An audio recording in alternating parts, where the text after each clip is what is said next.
Bring in retired Lieutenant General Keith Kellogg, former National Security Advisor to Vice President Pence and a Fox News contributor. Let's go, first of all, General, on this idea of the MiGs, because here we got a country that's bigger than the state of Texas. That's a lot of ground to cover here.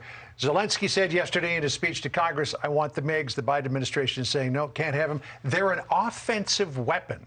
And this idea of a fighter jet being an offensive weapon, yeah, it could be used for offense if you were to take it and fly it into Russia and bomb Russia. But if you use it within the contiguous boundaries of your own country, is that an offensive or a defensive weapon? Well, I think it's John, it's a defensive weapon of their own country, and they need the MiGs. That would increase, if they get the MiGs, 28, 29 of them, that increases their Air Force by 1/3. And it gives them, the reason I like the MiG idea, with some other ideas, is this creates problems for the Russians. And you want, if you're a fighter, you want to give more problems to your opponent than he can probably solve at a time. And when you've got him on his heels, and they are on their heels right now, you want to just continue to keep pressure on them. Slight pressure, heavy pressure, whatever it is. This is a way to put pressure on them. Because now they know, okay, what are they coming in with? They're coming in with MiGs. Then they come in with the S-300s. And Slovakia, I heard today, says they want to give them their S-300s.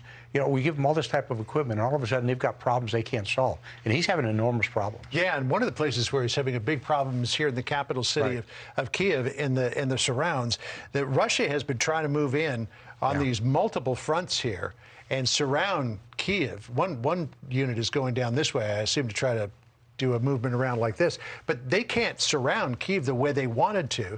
And now we're seeing a lot of these tanks get into dug-in positions like this one, and that's a defensive position now for a tank. So that, you know, if Ukrainian forces come along with BMPs or BTRs, they're armored personnel carriers armed with 30mm cannons, they're going to hit the berms here as opposed to hitting the tank. However, with the javelins that we've given them, that fire and forget weapon where you can creep out from the woods, you can take a shot and then you can run away.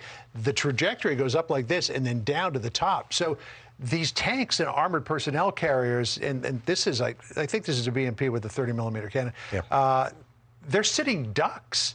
I mean, this seems like it's a bad place for Russia to be. Well, here's what it's a tell. I'm a big believer in patterns, and there are tells that you see there.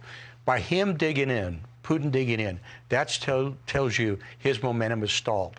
He knows that Kyiv is the crown jewel. He's got to take Kyiv. It's the center of gravity for his whole assault.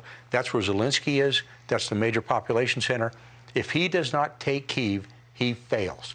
And it's showing right here that he doesn't know how to do it. Because if you have to put infantry into Kyiv, generally you like to have an offensive ratio of 3-to-1. You go into a city, it's 10-to-1. I've been involved in 2 city fights in my life. 10-to-1.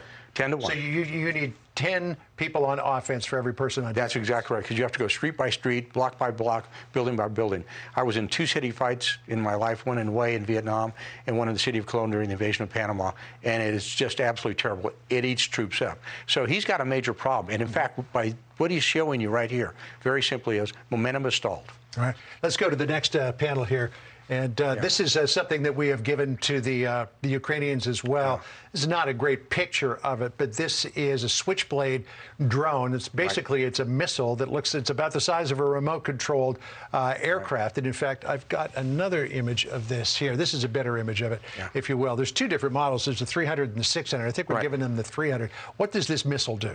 Well, the beauty of it is, you know, when you think of it, it's got folding wings. When it comes out of the carrier, wing expands and goes. The 300 basically comes out of a short mortar tube. Right, and this 300's got a 6-mile range. I'm sorry, the 300 6-mile range, and the 600's got about a 12, 14-mile range. The difference between the two is pretty insignificant. The 300 carries a 40mm warhead. It's an anti-personnel weapon, light vehicles. The 600 is an anti-tank system.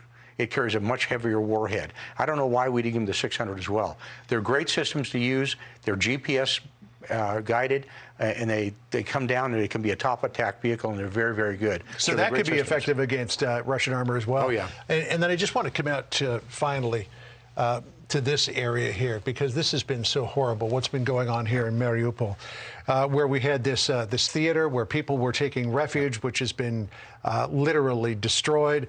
We've got Russian forces that are holding hostages here in this hospital. What does this tell you about the state of Putin's strategy here, that he is now terrorizing the public? Well, this is war crimes 101.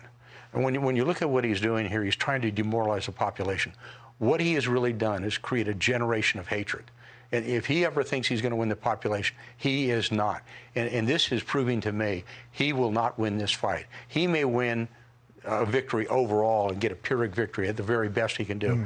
But he's got a population that will hate him and hate Russia, and he's made a huge mistake. This is designed to truly just intimidate the people. And the great thing about what we're seeing with the Ukrainians, they're not being intimidated at all. Yeah, God bless them all. Yeah. General, good to talk to you. Thanks for coming in today. Thanks. Appreciate it. Sandra? Great.